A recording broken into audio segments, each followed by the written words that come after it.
Welcome to G7 news bulletin. ముందుగా headline.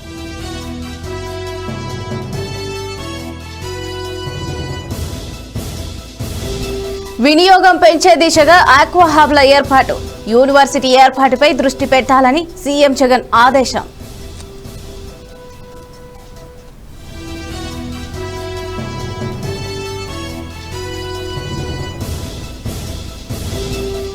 Etela వ్యవహారంపై స్పందించిన మంత్రి కేటీఆర్, ఆత్మ గౌరవం కాదు ఆత్మ వంచనంటూ వ్యాఖ్యలు.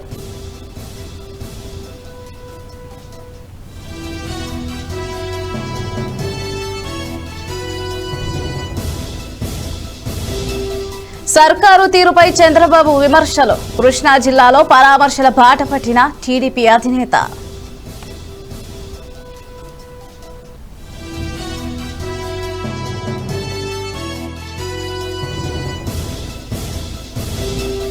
ఢిల్లీ తెలంగాణ భవన్లో బోనాల ఉత్సవాలు, అమ్మవారికి పట్టు వస్త్రాలు సమర్పించిన కిషన్ రెడ్డి.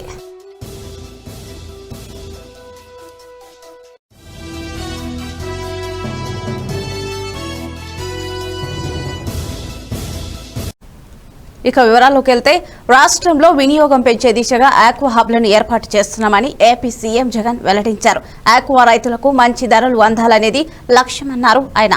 చేపల వినియోగం పెరగాలని, సరసమైన ధరలకు ప్రజలకు చేరాలని అధికారులకు సూచించారు. పశు సంవర్ధక శాఖ, డైరీ, ఫిషరీస్ విభాగాలపై వైఎస్ జగన్ సమీక్ష సమావేశం నిర్వహించారు. చేపల రవాణా, నిల్వ తదితర అంశాల్లో అత్యుత్తమ ప్రమాణాలు పాటించాలన్నారు. ఆక్వా యూనివర్సిటీ ఏర్పాటుపై దృష్టి పెట్టాలని అధికారులను ఆదేశించారు.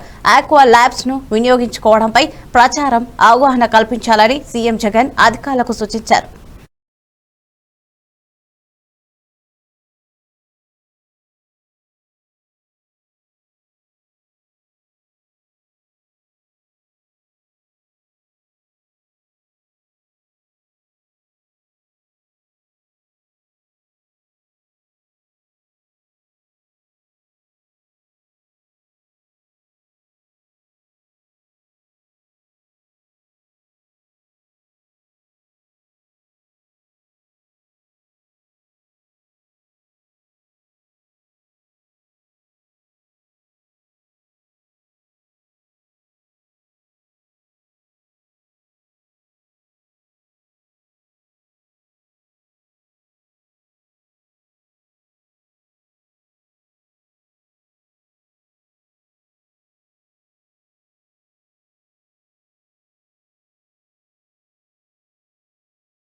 తెలుగుదేశం హయాంలో ఎన్నో సంక్షోభాలు వచ్చినా వాటిని సవాలుగా తీసుకొని పని చేశామని ఆ పార్టీ అధినేత చంద్రబాబు అన్నారు. కరోనాను కట్టడి చేయడంలో వైసీపీ ప్రభుత్వం ఘోరంగా విఫలమైందని విమర్శించారు. టీడీపీ అధికారంలో ఉంటే కరోనాను సమర్థవంతంగా ఎదుర్కొనే వాళ్ళమని చెప్పారు. మచిలీపట్నంలో ఇటీవల మృతి చెందిన మాజీ మంత్రి నరసింహారావు కుటుంబ సభ్యులను చంద్రబాబు పరామర్శించారు. మాజీ మంత్రి కొల్లు రవీంద్ర ఇంటికి వెళ్లి నరసింహారావు చిత్రపటం వద్ద నివాళులర్పించారు. కొల్లు రవీంద్రకు నరసింహారావు మామవుతారని ఈ సందర్భంగా ఆయన మాట్లాడుతూ ఈ వ్యాఖ్యలు చేశారు.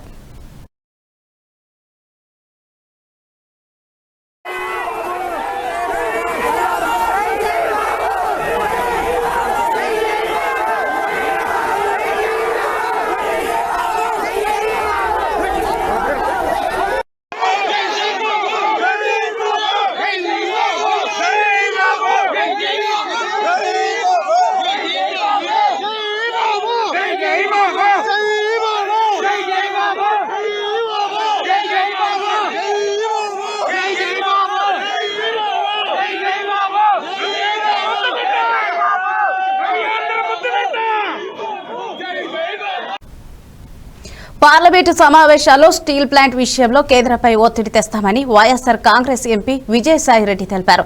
ఆగస్టులో జంతర్ మంతర్ వద్ద చేపట్టబోయే కార్మికుల నిరసనకు మద్దతు ప్రకటిస్తామని తెలిపారు. ఎంపీ విజయసాయిరెడ్డి మంత్రి అవంతి శ్రీనివాస్తో స్టీల్ ప్లాంట్ కార్మికులు భేటీ అయ్యారు. విపక్ష నేతల మద్దతుతో పార్లమెంట్లో తమ గళం వినిపిస్తామని భరోసా ఇచ్చారు. రంగ సంస్థలైతే నష్టాల్లో ఉన్నాయో ఆ ప్రభుత్వ రంగ సంస్థల్ని లాభాల్లోకి తీసుకొచ్చేటటువంటి చర్యలను చేపట్టాలే కానీ ప్రైవేటీకరణ అన్నటువంటిది దానికి ఆన్సర్ కాదు, జవాబు కాదు అన్నటువంటిది వైఎస్ఆర్ కాంగ్రెస్ పార్టీ మా యొక్క నాయకులు శ్రీ జగన్మోహన్ రెడ్డి గారు నమ్ముతా ఉన్నారు. విశాఖ ఉక్కు దీంట్లో భాగంగా కేంద్ర ప్రభుత్వం తీసుకున్న ప్రైవేటీకరణ చేయాలన్నటువంటి నిర్ణయం మేము వ్యతిరేకిస్తా ఉన్నాం. దాన్ని లాభాల్లోకి తీసుకురావాలి అంటే దానికి ఉన్నటువంటి లోన్ ఏదైతే ఉందో ఆ లోన్ని ఈక్విటీ కింద మార్చి రుణ భారాన్ని తగ్గించాలి, వడ్డీ భారాన్ని తగ్గించాలి. 2, దీనికి ముడి సరుకు కోసం ఏదైతే మైన్స్ అలాట్ చేయాలనో క్యాప్టివ్ మైన్స్ ని, ఆ మైన్స్ ని అలాట్ చేయాలి. ఈ 2 గాని చేస్తే నష్టాల్లో ఉన్నటువంటి సంస్థ లాభాల్లోకి వస్తుంది, ప్రైవేటీకరణ చేయాల్సినటువంటి అవసరం లేదు అన్నటువంటి విషయాన్ని వైఎస్ఆర్ కాంగ్రెస్ పార్టీ చెప్తా ఉంది. క్యాప్టివ్ మైన్స్ కి సంబంధించి మనం ఎక్కడో ఛత్తీస్గఢ్ నుంచో, ఎక్కడో ఇతర బీహార్ నుంచో, ఎక్కడి నుంచో ఒరిస్సా నుంచో ముడి సరుకు తీసుకురావాల్సినటువంటి అవసరం కూడా లేదు. మన విశాఖపట్నం జిల్లాలోనే సాలూరు ఒరిస్సా బార్డర్లో కొటియా గ్రామాల దగ్గర సరి అయినటువంటి ముడి సరుకు ఐరన్ ఓర్ మైన్స్ కూడా ఉన్నాయి. ప్రభుత్వ రంగ సంస్థలను ప్రైవేటీకరణ చేయడం సరికాదని మంత్రి అవంతి శ్రీనివాస్ అన్నారు. రాష్ట్రాల్లో ఉన్న సంస్థలను లాభంలోకి తీసుకొచ్చే చర్యలు చేపట్టాలన్నారు. స్టీల్ ప్లాంట్ రుణాలను ఈక్విటీగా మార్చాలని తెలిపారు. ఢిల్లీలో చేపట్టబోయే నిరసనలకు మద్దతు ఇవ్వాలని కార్మికులు కోరగా మంత్రి అవంతి అంగీకరించారు. 153 రోజులు రిలే నిరాహార దీక్షలు చేస్తున్నారు. ఉద్యమం 123 రోజులు చేస్తుంటే వాళ్ళు ఏమాత్రం కూడా చెమగుట్టినట్టు కూడా లేకుండా కేంద్ర ప్రభుత్వం మళ్ళీ నిన్న ఏదో ఇంకో శబ్దం తీసుకున్నారు, దీపం వాళ్ళు. సో నేను అనేది ఏంటంటే, ఆనాడు మనం మెడ్రాస్ స్టేట్లో కలిసి ఉన్నాం, అయిపోయింది. కర్నూలు వచ్చాం, కర్నూలు నుంచి మళ్ళీ హైదరాబాద్ వెళ్ళాం, మళ్ళీ హైదరాబాద్ నుంచి మళ్ళీ వెనక్కి వచ్చాం. ఆనాడు పెద్దలు, కేంద్రంలో పెద్దలు కాంగ్రెస్ ప్రభుత్వం కానీ అపోజిషన్ బీజేపీ కానీ నాకు చాలా వరాలు ఇచ్చారు. ఏదో అంటారు తెల్లగా నుంచి రాష్ట్రం అన్నట్టు ఏపీ రీఆర్గనైజేషన్ యాక్ట్ అని పెట్టి దాంట్లో ఎన్నో హామీలు ఇచ్చారు. ఆ ఇచ్చిన హామీల్లో కనీసం 10% కూడా నెరవేర్చలేదు. దాంట్లో స్పష్టంగా మనకు స్టీల్ ప్లాంట్ ఇవ్వాలని ఉంది, పోలవరం ఉంది. ఆనాడు ఢిల్లీ కంటే పెద్ద క్యాపిటల్ కట్టిస్తామని చెప్పారు ఎలక్షన్ క్యాంపెయిన్లో. ఇలా ఎన్నో హామీలు పెద్దలు, ఢిల్లీ పెద్దలు ఇచ్చారు. 2014 ఎలక్షన్ అయిపోయింది, 2019 ఎలక్షన్ అయిపోయింది, రాష్ట్రం విడిపోయి 8 సంవత్సరాలు అయింది. వాటి మళ్ళీ ఏదో పుండి మీద కారం చల్లినట్టు ఈ ఉన్న స్టీల్ ప్లాంట్ కూడా ప్రైవేట్ వాళ్ళకి ఇచ్చేస్తామని చెప్పడం, అది విశాఖ ఈ రోజున 13 జిల్లాల్లో అతిపెద్ద నగరం విశాఖపట్నం, మనకు ఎక్కువ ఆదాయం వచ్చే నగరం విశాఖపట్నం. అలాంటి విశాఖ మహానగరంలో నడిబొడ్డున ఉన్నటువంటి ఒక సుమారు 4 లక్షల కోట్ల రూపాయలు విలువ చేసే ప్లాంట్ని, అది భూములు కావచ్చు, మిషనరీ కావచ్చు, దాని ప్రొడక్షన్ వాల్యూ కావచ్చు, ఏదైనా కావచ్చు, అది ఒక జాతీయ సంపద. అది ప్రధానమంత్రులు వస్తుంటారు, మారుతుంటారు, కేంద్రంలో ప్రభుత్వాలు మారుతుంటే వస్తుంటాయి. కానీ జాతీయ సంపదనే ఇలా ప్రైవేట్ వ్యక్తులకు ఇచ్చుకుంటూ పోతే ఆఖరికి భారతదేశంలో ఇంకేం మిగలవు. మరి వాళ్ళకేదో మెజార్టీ ఉంది కాబట్టి, మన ఎంపీలతో అవసరం లేదు కాబట్టి, ఇక్కడ పార్టీ బలంగా లేదు కాబట్టి, మేము ఏం చేసినా మమ్మల్ని అడిగోడు ఎవరు లేరనుకుంటున్నారు కాబట్టి వాళ్ళు ఇష్టం చేస్తున్నారు. అది మంచి పద్ధతి కాదు. ముఖ్యంగా 153 రోజులు మాజీ మంత్రి ఈటెల రాజేందర్ వ్యవహారంపై TRS party working president KTR తొలిసారి స్పందించారు. తెలంగాణ భవన్లో కేటీఆర్ మీడియాతో చిట్చాట్ చేశారు. ఈటెల రాజేందర్ది ఆత్మగౌరవం కాదని ఆత్మవంచన అన్నారు ఆయన. ఈటెల తనతో పాటు ప్రజలను కూడా మోసం చేస్తున్నారన్నారు. ఈటెలకు టీఆర్ఎస్ పార్టీ ఎంత గౌరవం ఇచ్చిందో ఆత్మ విమర్శ చేసుకోవాలన్నారు. ఏ ఎన్నికైనా పార్టీల మధ్య, వ్యక్తుల మధ్య కాదన్నారు మంత్రి కేటీఆర్. హుజూరాబాద్ లో టీఆర్ఎస్, బీజేపీ, కాంగ్రెస్ మధ్యనే పోటీ ఉంటుందని స్పష్టం చేశారు. టీఆర్ఎస్ పార్టీ ప్రధాన కార్యదర్శులతో party working president KTR Telangana భవన్లో సమావేశమయ్యారు. రాష్ట్రంలోని తాజా రాజకీయ పరిస్థితులు, పార్టీ సంస్థాగత నిర్మాణంపై ఆయన చర్చించారు.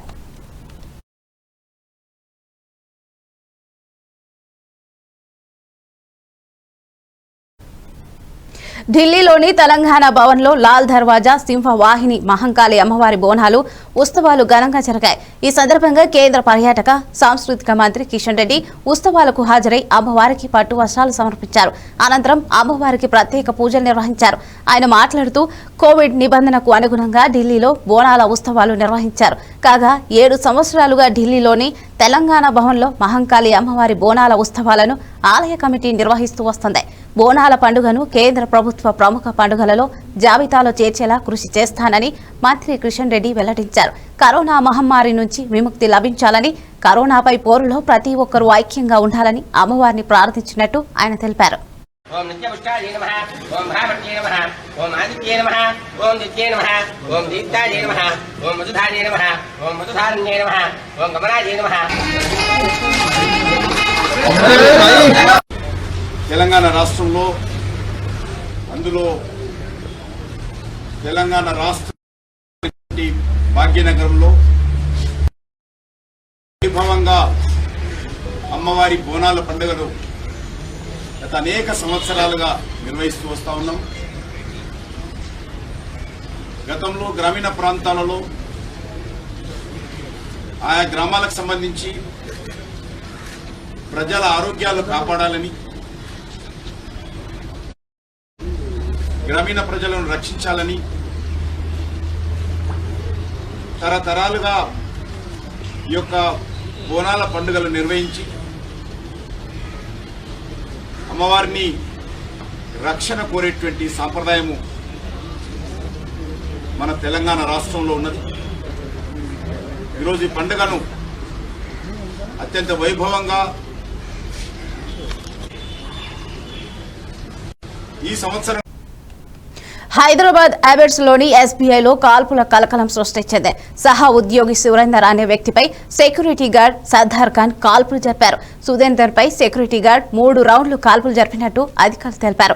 సురేందర్ చెయ్యి భాగంలో 3 బుల్లెట్లు దిగడంతో చికిత్స కోసం ఆసుపత్రికి తరలించారు. ఈ ఘటనపై బ్యాంకు సిబ్బంది పోలీసులకు సమాచారం ఇచ్చారు. సెక్యూరిటీ గార్డ్ సర్దార్ ఖాన్ ను అదుపులోకి తీసుకున్నట్టు పోలీసులు తెలిపారు.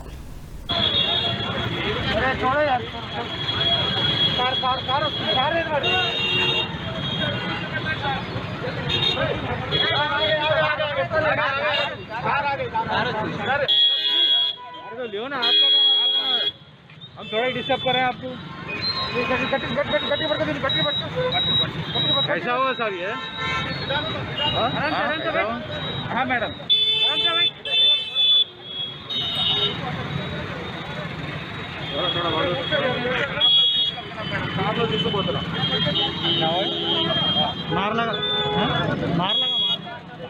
मार लगा गोली लगी।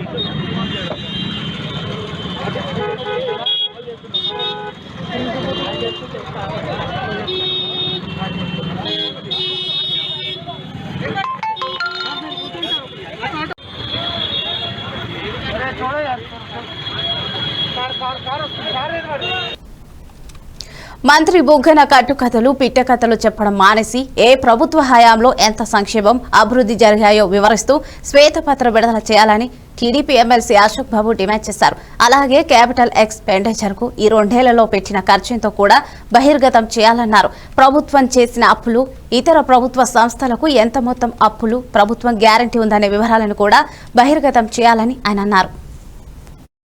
ఈయన అది తప్ప మిగతా అంశాలు మేము డెవలప్ చేసాం, అప్పుడు కేంద్ర ప్రభుత్వం చేయలేదా, లేదంటే ఇంకోటి చేయలేదా, లేదా తెలుగుదేశం ప్రభుత్వం వల్లనే పెట్టిన సిఎఫ్ఎంఎస్ వల్లనే మాకు ఇదంతా జరిగింది, ఇటువంటి సంబంధం లేని విషయాలు పిట్టకథలు ఇవన్నీ చెప్పుకుంటారు. అట్లా జరిగింది. నేను ఆర్థిక మంత్రి గారిని అడుగుతున్నాను, సిఎఫ్ఎంఎస్ వల్లనే ఇదంతా జరిగిందని చెప్పి మీరు ఫ్లోర్లో చెప్పండి, లేదంటే దాని మీద ఒక అఫిడవిట్ ఇవ్వండి, మీరు ప్రమాణ స్వీకారం లాంటివి చేయండి. చేసినప్పుడు ఈ సిఎఫ్ఎంఎస్ ఎందుకు ఉంచాలో తీసేయచ్చు కదా. మీరు ప్రజావేదిక రూల్స్ అగెనిస్ట్గా ఉందని చెప్పి ప్రమాణ స్వీకారం చేసిన వెంటనే పడగొట్టినప్పుడు సిఎఫ్ఎంఎస్ 2 సంవత్సరాలు ఎందుకు మీరు కంటిన్యూ చేశారు? సిఎఫ్ఎంఎస్లో ఇబ్బందులు ఉన్నాయంటే కరెక్ట్ చేసుకోవచ్చు కదా. అదేమి సూర్యోదయం సూర్యాస్తం కాదు కదా మీ చేతులు లేకుండా పోవటానికి. సాఫ్ట్వేరు అది రాష్ట్ర ప్రభుత్వానికి శాప్కి ఉన్న ఆ ప్రాజెక్ట్ కలిపి చేసిన ప్రాజెక్టు ఏదో చిన్న చిన్న అడ్జస్ట్మెంట్ చేసుకోవచ్చు, అందులో తప్పేం లేదు. కానీ దానివల్లనే జరిగిందని చెప్పి అంత స్థాయికి ఫైనాన్స్ మినిస్టర్గా దిగజారిపోయాడంటే మరి ఆయన ఫైనాన్స్ మినిస్టర్గా ఉద్యోగం చేస్తున్నాడా లేదంటే ఇంకేం చేస్తున్నాడో అర్థం కాని పరిస్థితి. రెండోది, అప్పులు కేంద్ర ప్రభుత్వం చేయట్లేదా అన్నారు. కేంద్ర ప్రభుత్వం అప్పులు చేసినా రాష్ట్ర ప్రభుత్వం అప్పులు చేసినా దానికి ఒక విధి విధానాలు లిమిట్ ఉంటుంది. మీరు ఈ 2 సంవత్సరాల్లో 1,70 కోట్లు అప్పు చేశారు. తెలుగుదేశం ప్రభుత్వం 5 సంవత్సరాలు కలిపి దాదాపు 1,40 నుంచి 1,50,000 కోట్లు మాత్రం అప్పు చేశారు. పోనీ అప్పు చేశారు, రాష్ట్రం డెవలప్ అయిందా అంటే ఈ రాష్ట్రంలో మనకున్నంత దౌర్భాగ్య పరిస్థితి ఏ రాష్ట్రంలో లేదు. ఉద్యోగస్తులు జీతాలు ఇవ్వలేని పరిస్థితి తీసుకొచ్చారు రాష్ట్రాన్ని. మీరు ఏమనంటే మేము పంచి పెడుతున్నాం అన్నారు. ఎవరికి పంచి పెడుతున్నారు, ఎంత పంచి పెడుతున్నారు, పంచిన దాంట్లో మీరు ఎంత దోచుకుంటున్నారు? ఈ సమాధానం ఖచ్చితంగా ప్రజలకు చెప్పాలి. సిఎండిఐజీ ఏమడిగింది మిమ్మల్ని? 41,000 కోట్లు ట్రెజరీ ద్వారా రాలేదు, అవి మీరు ట్రెజరీ ద్వారా ఎందుకు రాలేదనడానికి వివరణ ఇవ్వండి అని చెప్పి జిల్లా వైజు వాళ్ళు లెక్కలు మావోయిస్టులు జనజీవన స్రవంతిలోకి రావాలని, వారిని ప్రభుత్వం అన్ని విధాలుగా ఆదుకుంటుందని రాష్ట్ర డీజీపీ మహేందర్ రెడ్డి స్పష్టం చేశారు. కరోనాతో బాధపడుతున్న మావోయిస్టులు లొంగిపోతే ప్రభుత్వ పరంగా మెరుగైన వైద్యం అందిస్తామన్నారు. మావోయిస్టు కేంద్ర కమిటీలో 25 మంది ఉంటే తెలంగాణ నుంచి 11 మంది, ఏపీ నుంచి 3 ఉన్నారు. వీరంతా వెంటనే లొంగిపోవాలని, కోవిడ్ బారిన పడకుండా రక్షించుకోవాలని డీజీపీ విజ్ఞప్తి చేశారు. ఇవాళ లొంగిపోయిన మావోయిస్టు నేత platoon party committee member Ravula రంజిత్ను పోలీసులు మీడియా ఎదుట ప్రవేశపెట్టారు. మదర్కి చెప్పే రావడం జరిగింది, కాకపోతే పార్టీ అప్రూవల్ లేదన్నట్లు. కాకపోతే మదర్కి చెప్పేసి తిని బయటకు వచ్చేసాడు.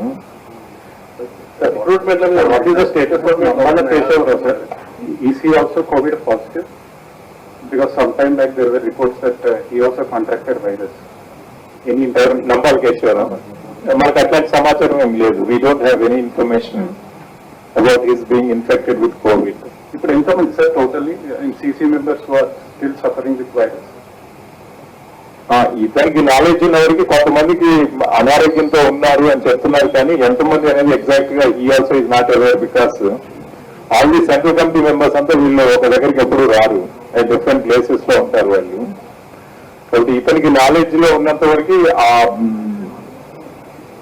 బెటాలియన్ లో ఎవరెవరైతే వాళ్ళు ఇదేనో ఈ కోవిడ్ ఎఫెక్ట్ అయ్యారో వాళ్ళ గురించి చెప్పడం జరిగింది, కానీ సెంట్రల్ కమిటీ మెంబర్స్ గురించి ఇతను చెప్పలేకపోయారు.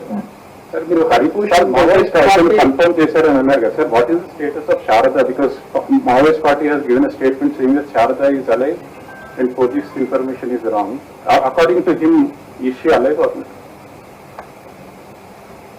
శారదా బతికే ఉందని చెప్తున్నాడు.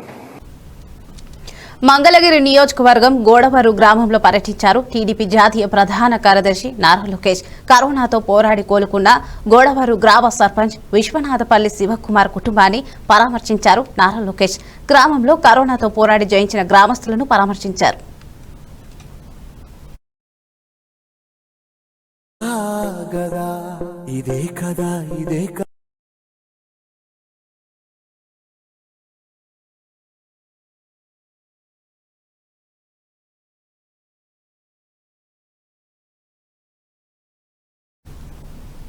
తూర్పుగోదావరి జిల్లా తుని మండలం పైడిపల్లి గ్రామానికి చెందిన సిహెచ్ దుర్గాభవాని అనే గర్భిణీ స్త్రీ డెలివరీ నిమిత్తం తుని మార్కెండ్రాజ్ పేట పరిధిలోని ప్రైవేట్ వైద్యశాలను చికిత్స కొరకు వైద్యులు సంప్రదించారు. ఈ నేపథ్యంలో ప్రసవించిన 2 రోజుల శిశువు ఆరోగ్యంగా ఉండి 3వ రోజు సాయంత్రం నర్సు ఇచ్చిన ఇంజెక్షన్ కి శిశువు మృతి చెందినట్టు బంధువులు వాపోయారు.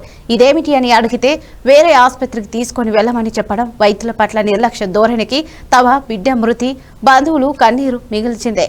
ఈ విషయంపై మృతి చెందిన శిశువుతో ఆసుపత్రి వద్ద బైఠాయించారు బంధువులు. ఈ విషయంపై హాస్పిటల్ డాక్టర్ని అడగగా వారు శిశువు బంధువుతో దురుసుగా మాట్లాడి మీ చేతనైతే ఏమైనా చేసుకోండి అని మాట్లాడారని తెలిపారు. ఈ విషయమై తుని పట్టణ పోలీసు వారికి ఫిర్యాదు చేసినట్టు శిశువు తండ్రి మీడియాకు తెలిపారు. పోలీసు వారు విచారణ చేపట్టి పూర్తి వివరాలు తెలియజేస్తామని సిఐ రమేష్ బాబు తెలిపారు.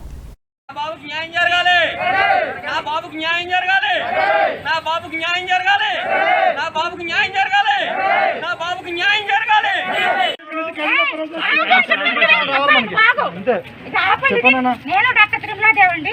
నేను పాండ్రంగ పెద్ద వైద్యశాల గత 30 సంవత్సరాల నుంచి నేను వైద్యం చేస్తున్నాను. నేను సీనియర్ గైనకాలజిస్ట్ అండ్ ఆబ్స్ట్రిషియన్. నేను ఎన్నో వందల వేల కేసులు చేస్తున్నాను. కావాలంటే ఇది తుని మున్సిపాలిటీలో జనన మరణ పట్టికలో కనుక మీరు చూస్తే మా హాస్పిటల్ నుంచి ఎన్ని డెలివరీలు అయ్యాయి, ఎన్ని డెలివరీ చేశాము అనేది మీకు తెలుస్తుంది. కాబట్టి ఈ డెలివరీ మేము చేసిన తర్వాత ఏమీ no complaint about the baby. ఆదివారం సాయంకాలం డెలివరీ చేసాము 6 నుంచి 7 లోపల. సోమవారం నేను రౌండ్స్కి వెళ్ళాను, నో ప్రాబ్లం, ఏమీ లేదు. నిన్న మంగళవారం కొంచెం హాస్పిటల్లో నేను బిజీ ఉండడం వల్ల ఈవినింగ్ రౌండ్స్కి మార్నింగ్ రౌండ్స్కి నేను వెళ్ళలేదు. డాక్టర్ గారు వెళ్ళారు. డాక్టర్ గారు వెళ్ళిన తర్వాత డాక్టర్ గారు అడిగారు ప్రశ్నలు అన్ని, అమ్మాయి ఎలా ఉంది, పాస్ పోసాడా, దొడ్డి కూర్చున్నాడా అన్నీ అడిగారు. అన్నీ బాగానే ఉన్నాయని చెప్పారు. సాయంకాలం బేబీ ఏడుస్తున్నారు. ఎందువల్ల అంటే ఆ బేబీకి ఇంజక్షన్ పెట్టాల్సి వచ్చిందంటే baby wait 2.7 kg, low birth weight, దాంతో కాట్రా ఉందా నెక్ ఉంది. కాబట్టి ఎందుకైనా మంచిదని యాంటీబయాటిక్ ప్రొఫిలాక్టివ్ పెట్టాం. అది పెట్టాము. ఆ ఇంజక్షన్ పొద్దున్న వేశారు, నిన్న పొద్దున్న వేశారు, నిన్న సాయంకాలం వేశారు. డాక్టర్ గారి దగ్గరికి ఏడుస్తుందని తీసుకొచ్చారు. తర్వాత మళ్ళీ ఇంకొక యాంటీబయాటిక్ కూడా వేయండి అని అమికాసిన్ వేశారు. వేసిన తర్వాత బేబీ సైనోసిస్ బ్లూగా అయిపోయింది. అయిపోయిన తర్వాత డాక్టర్ గారు ఏంటంటే హైయర్ సెంటర్కి తీసుకెళ్ళండి పీడియాట్రిక్స్ అన్నారు. అక్కడికి వెళ్ళారు, చనిపోయింది. కానీ బేబీ చనిపోవడానికి 1,00,000 కారణాలు ఉంటాయి. ఏ డాక్టర్ కానీ ఏ పేషెంట్ని చంపుకోవాలని ఎవరు అనరు. ఇన్ని రోజుల నుంచి మేము ఈ హాస్పిటల్ చేస్తుంటే ఓన్లీ సింగిల్ రిసిప్ట్ ఉంది. నిన్ను చూసినప్పుడు 4 రిసిప్ట్లు ఉన్నాయి, ఇప్పుడు ఒక రిసిప్ట్ ఉంది.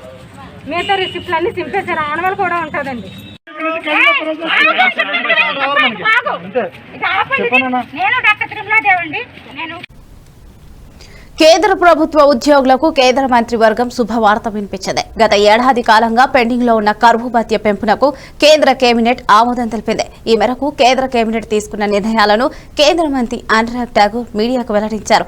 7వ వేతన సవరణ సంఘం సిఫారసుల మేరకు డిఏను 17% నుంచి 28% పెంచుతూ నిర్ణయం తీసుకున్నట్టు తెలిపారు.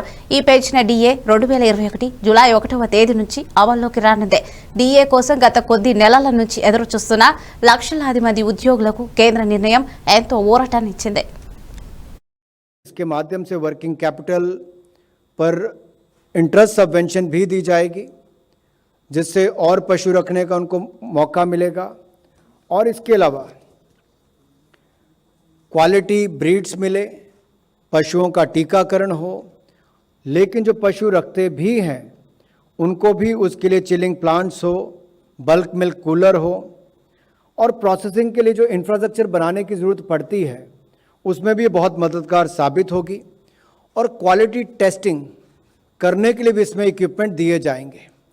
तो इसको देखा जाए तो ओवरऑल एक पैकेज जो एनिमल हस्बेंड्री के लिए है, क्वालिटी ब्रीडिंग से लेकर और उन पशुओं की उपचार से लेकर उनके टीकाकरण से लेकर उनके मिल्क इंफ्रास्ट्रक्चर यानी कि डेयरिंग के लिए बल्क मिल्क प्रोसेसिंग हो, टेस्टिंग हो, ये सारा इंफ्रास्ट्रक्चर खड़ा करने के लिए भी ये बहुत बड़ी योजना लेकर आए हैं, जिसमें कुल मिलाकर 54,618 करोड़ रुपया लगभग अनुमानित निवेश इसमें होगा।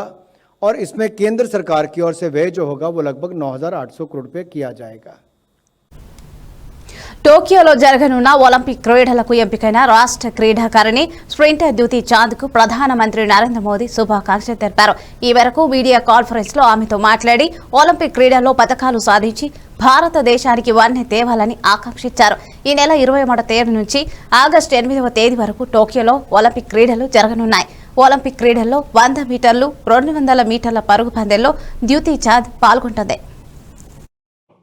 आप कैसे देखती हैं? पहले तो आपको ये बता देती हूँ, मैं एक वीवर्स फैमिली से बिलोंग करती हूँ। मेरी फैमिली में 6 सिस्टर, 1 ब्रदर, मम्मी डैडी को 9 मेंबर। जब मेरे घर में लड़की से लड़की पैदा होती रहती थी, गांव वाले ने मेरी मम्मी को हमेशा क्रिटिसाइज करते थे कि इतना लड़की क्यों पैदा कर रहे हैं। तो बहुत गरीब फैमिली थे, खाने के लिए भी डाइट नहीं था, और हमारे पापा का इनकम भी बहुत कम ही था। मन में यही माताजी पिताजी मेरे सामने हैं जी। तो मेरा मन में वही था कि मैं अच्छा खेलूंगी तो देश के लिए नाम रोशन करूंगी, गवर्नमेंट सेक्टर में मुझे जॉब मिल जाएगा, और जॉब में जो पगार आएगा इसमें मैं फैमिली का सिचुएशन बदल सकती हूँ। आपके टीवी माध्यम से पता होंगे आपको कि कितना चैलेंज करके कितना दिक्कत सके मुझे मैं आज यहाँ तक पहुँची। मेरा मन में वही है, मैं जो साथ में ओलंपिक जाऊंगी, सेकेंड ओलंपिक जाने टोक्यो में खेलूंगी और देश के लिए मेडल लेने के लिए कोशिश करूंगी। दूती जी, आपकी वर्षों की मेहनत का फैसला कुछ ही सेकंड में होता है। గోవాలో ఆప్ అధికారంలోకి వస్తే ప్రతి కుటుంబానికి 300 యూనిట్ల వరకు ఉచిత విద్యుత్ అందిస్తామని ఢిల్లీ సీఎం ఆప్ అధినేత అరవింద్ కేజ్రీవాల్ ప్రకటించారు. గోవా పర్యటనలో భాగంగా రాష్ట్ర ప్రజలకు ఆయన పలు హామీలు గుప్పించారు. పాత విద్యుత్ బిల్లులు పూర్తిగా మాఫీ చేస్తామని స్పష్టం చేశారు. గోవాలో విద్యుత్ కోతలు ఉండవని హామీ ఇచ్చారు. రైతులకు ఉచిత విద్యుత్ కల్పిస్తామని భరోసా ఇచ్చారు. पार्टी पिछले 1 साल से खूब जमीन के ऊपर घूम रही है, गांव-गांव में जा रही है, घर-घर में जा रही है, लोगों के बीच में जा रही है और लोग कहते हैं कि साहब हमारे काम कराने नहीं गए थे ये, या तो पैसे के लिए गए थे या पोजीशन के लिए गए थे।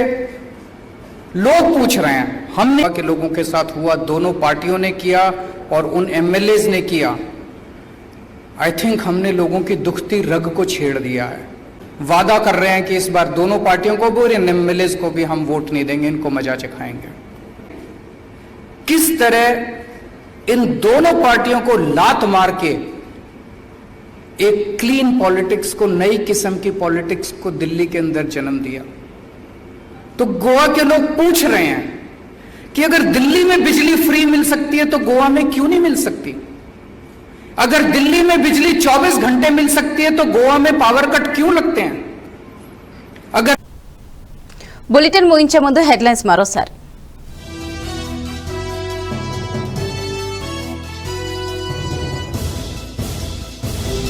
వినియోగం పెంచే దిశగా ఆక్వా హబ్ల ఏర్పాటు, యూనివర్సిటీ ఏర్పాటుపై దృష్టి పెట్టాలని సీఎం జగన్ ఆదేశం.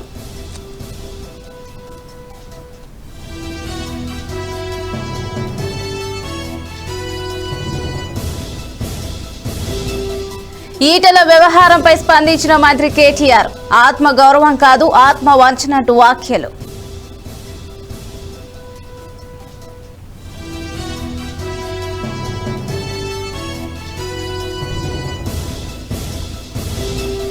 సర్కారు తీరుపై చంద్రబాబు విమర్శలు, కృష్ణా జిల్లాలో పరామర్శల బాట పట్టిన టీడీపీ అధినేత.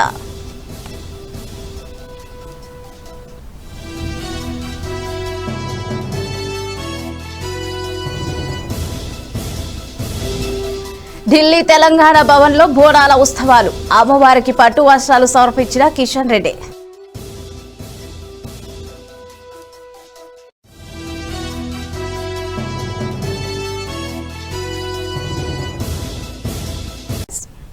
ఇవి bulletin updates. Keep watching G7 news.